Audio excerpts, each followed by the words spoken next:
Hello guys, today we are diving into some intriguing stories that are lighting up the headlines. How about a Pakistani man paying for groceries with a simple palm scan? Talk about the futuristic shopping. And in delightful twist, New Zealand cops are bringing desi vibes to Diwali celebrations with some bhangra moves that are sure to warm your heart. But that's just tip of the iceberg. We have got more captivating stories waiting for you.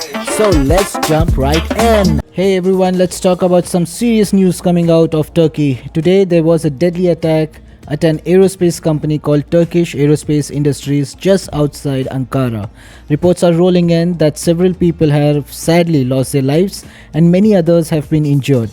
The Interior Minister Ali Yerlikaya confirmed on social media that there are indeed fatalities and injuries, but he didn't dive into the details just yet. Eyewitness accounts say that the attack involved a loud explosion following by intense gunfire, creating chaos at the scene. It looks like a group of assailants arrived in a taxi and launched a coordinated attack. One assailant reportedly detonated a bomb while others engaged in a gunfight. Now, this facility is a major player in Turkey's defense sector, known for producing key military aircraft, including the Khan, which is their first national combat aircraft. The attack has raised a lot of questions about security, especially given the current climate in the region. And footage from the scene shows damaged gates and dramatic exchanges of gunfire. As you can imagine, this kind of attack doesn't just cause immediate harm, it also creates a ripple effect in reliability and safety for workers and companies involved in defense.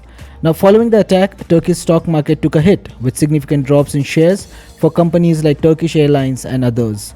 Now, for now, this is a developing story and we'll be keeping an eye on it as more information comes out. Now, if you're interested in the full details, I'll be putting out a video on our channel. Please do subscribe to our channel for the notification.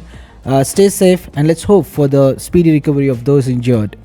Coming to the next news, Cyclone Dana and how it's affecting Kolkata. It's been quite a few days and weather is definitely making headlines. As you might know, Cyclone Dana is currently swirling off the coast and is expected to hit pretty hard. Now, reports indicate that it could make landfall between Birtakanika National Park and Dhamra Port in Odisha. This has many in West Bengal, especially in Kolkata, on alert. Now, first off, if you are traveling, heads up. Kolkata Airport is suspending flight operations for 15 hours starting from 6 p.m. today until 9 a.m. tomorrow. Right? The Airports Authority of India made this decision for passenger safety considering the predicted heavy winds and rainfall. If you're planning to fly, I highly recommend checking your flight status before heading to the airport. Some flights might be delayed or cancelled, and those planning to fly out or in should stay updated. The cyclone is expected to bring winds reaching up to 120 km per hour, which is pretty strong, and that's why these precautions are in place, right? Many travelers are understandably eager to get wherever they are going, but safety comes first. Now let's talk about the weather situation. Kolkata is bracing for heavy to very heavy rainfall. People living in low-lying areas are advised to stay indoors and make preparations just in case. Emergency services are on standby with the state government closely monitoring the situation.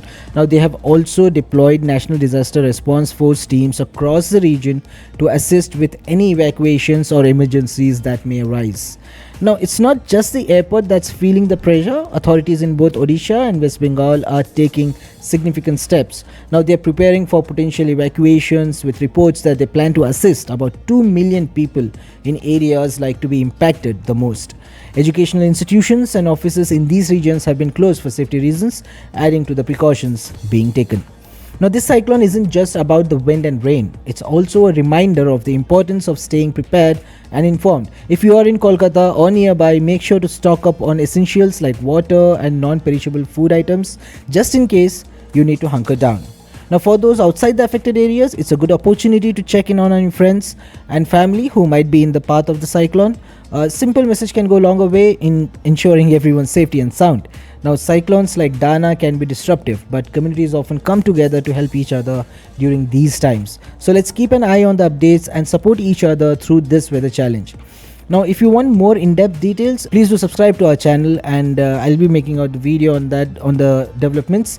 And let's hope the impact is minimal and that everyone takes necessary precautions. We will keep you posted on things develop, but for now, moving on. specifically about Priyanka Gandhi. So she recently disclosed some personal financial details that have caught a lot of attention. In her declaration, Priyanka revealed that she possesses a whopping 4,400 grams of gold, which is valued at around 5.63 crore rupees. Now that's a hefty amount of gold, and it certainly raises eyebrows. Now this revelation was part of a filing for the upcoming elections where candidates are required to declare their assets and liabilities. But that's not all. Priyanka also mentioned owning a house in Shimla which she values at approximately 2.25 crore rupees. Now it's a beautiful city known for its stunning views and pleasant weather, so one can only imagine how lovely that property must be. Now this kind of disclosure is pretty standard for politicians, especially when the elections are around the corner. It ensures transparency and accountability, allowing voters to know more about the financial backgrounds of their representatives. Now it also sometimes sparks discussion on wealth and what it means to hold public office, especially in a country where disparity in wealth can be quite prominent. Now, as you can imagine, this news has sparked quite a bit of conversation among people, with some expressing admiration and others raising questions about the accumulation of wealth in politics. If you want to get into nitty-gritty of this disclosure, feel free to check out another video that I'll be putting out in detail. So subscribe to my channel so that you get the notification, and it's definitely fascinating to see how politicians navigate discussions about wealth, especially in the lead up to elections. Right, moving on to the next story. Now this is one fascinating story to share from China that combines technology and convenience in a way you might not expect. A recent video has gone viral showing a Pakistani man using unique method to pay for his groceries at a Chinese store by scanning his palm. Now, this innovative payment system is part of a growing trend in China, where advanced technologies are reshaping how people shop and handle transactions. Instead of fumbling for cash or cards, this man simply placed his palm over a scanner to complete his purchase. It's futuristic and super convenient, embodying what living in 2050 might look like. Many are amazed by how quickly and easily transactions can be conducted with just a simple scan. It's a part of a much larger movement toward cashless societies, where digital payments are becoming the norm. In fact, this technology is not just limited to grocery stores. You may find it in restaurants and public transport systems as well. Social media has been buzzing with reactions to the video, with viewers expressing both excitement and curiosity about this palm scanning payment method. हम लोग China के शहर किसमें जंगजो इस shop से कुछ सामान लेंगे, ठीक है, और हमारा पाम यहाँ रजिस्टर है, उस जाके पेमेंट करेंगे बगैर फोन के, बगैर किसी इंटरनेट के, बगैर किसी चीज के, और वो पाम आपका पूरे चाइना में चलेगा, पूरे चाइना में। अगर हाथ की लकीरें मिट चुकी हो आपकी बेटी है। चले जी, चलते हैं जी अंदर। मॉडर्न चाइना दिखाता हूँ आपको कि आप अगर किसी भी शॉप पे गए हो शॉपिंग करने के लिए, आपका पाम वहाँ पे रजिस्टर्ड है किसी भी कार्ड की तरह, तो यहाँ वॉलेट कोई रखता ही नहीं है, वॉलेट की जरूरत ही नहीं है।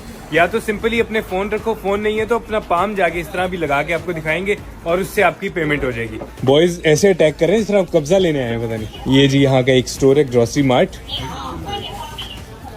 अभी आप देखें तो पेमेंट के 3 तरीके हैं, ठीक है। आप अपना NFC स्कैन कर सकते हैं फोन से, ठीक है। यहाँ से आप अपने फोन के QR कोड से पेमेंट कर सकते हैं, ठीक हो गया। नहीं तो वो आपके फोन में QR कोड स्कैन कर लें, उससे पेमेंट कर सकते हैं। अच्छा, अभी आप क्या करेंगे? अभी मैं पाम वाली पेमेंट करूंगा, यहाँ पे वो, तो ये मैं करूँगा। ओके, हो गया भाई, उसने ओके का साइन दे दिया है।